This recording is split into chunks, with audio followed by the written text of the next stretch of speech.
Hak asasi manusia menurut John Locke adalah hak yang dibawa sejak lahir, yang secara kodrati melekat pada setiap manusia dan tidak dapat diganggu-gugat atau bersifat mutlak. Di Indonesia, HAM sudah tertulis dalam Undang-Undang Nomor 39 Tahun 1999 yang berbunyi, hak asasi manusia adalah seperangkat hak yang melekat pada hakikat dan keberadaan manusia sebagai makhluk Tuhan yang Maha Esa, dan merupakan anugerahnya yang wajib dihormati, dijunjung tinggi, dan dilindungi oleh negara, hukum, pemerintah, dan setiap orang, demi kehormatan serta perlindungan harkat dan martabat manusia. Akan tetapi dalam pelaksanaannya, masih banyak pelanggaran yang terjadi, baik disengaja maupun tidak disengaja. Salah satu pelanggaran HAM yang sering terjadi di kalangan siswa adalah bullying. Bullying dimasukkan ke dalam pelanggaran HAM karena dianggap sudah merendahkan martabat seseorang dan ditulis dalam Undang-Undang Nomor 39 Tahun 1999 Pasal 1 Ayat 6. Menurut Kementerian Pemberdayaan Perempuan dan Pelindungan Anak, bullying atau perisakan merupakan segala bentuk penindasan atau kekerasan yang dilakukan dengan sengaja oleh satu orang atau sekelompok orang yang lebih kuat atau berkuasa terhadap orang lain yang lebih lemah, dengan tujuan untuk menyakiti atau mendapat kesenangan dan dilakukan secara terus-menerus dan berulang-ulang. Dampak-dampak dari bullying. Bullying ini memiliki dampak yang dapat dirasakan bukan hanya untuk korban, melainkan untuk pelaku juga. Dampak yang dapat dirasakan oleh korban bullying diantaranya yang pertama, korban bullying akan mempunyai perasaan harga diri rendah. Seseorang yang menjadi korban dari bullying tentu akan memengaruhi rasa percaya dirinya. Ia akan menjadi seorang yang penakut, pemalu, hingga sulit untuk berinteraksi dengan orang lain.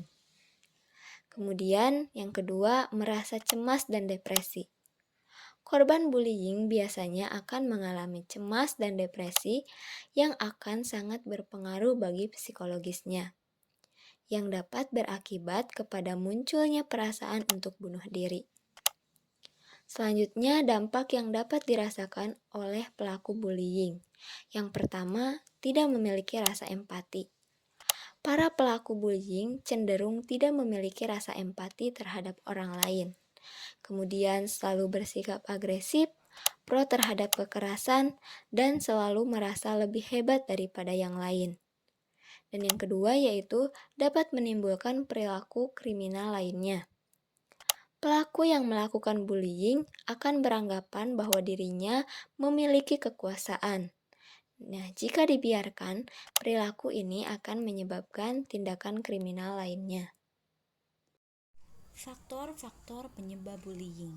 Ada berbagai faktor mengapa kasus bullying bisa terjadi. Di antaranya yaitu ada faktor internal dan faktor eksternal. Faktor internal adalah faktor penyebab yang berasal dari dalam diri pelaku. Misalnya, faktor psikologis.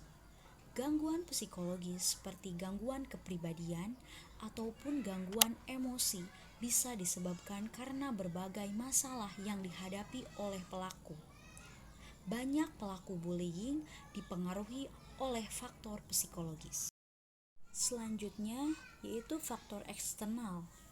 Faktor eksternal yang memicu terjadinya bullying ada bermacam-macam, seperti pengaruh lingkungan teman, keluarga yang kurang harmonis, faktor ekonomi keluarga, dan acara televisi yang kurang mendidik, serta kecanggihan teknologi pada era globalisasi yang sangat mungkin memicu terjadinya cyberbullying.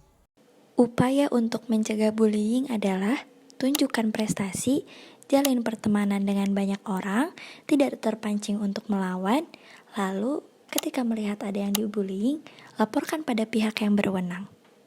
Yuk stop bullying, karena setiap manusia memiliki hak-hak dan martabatnya sebagai manusia.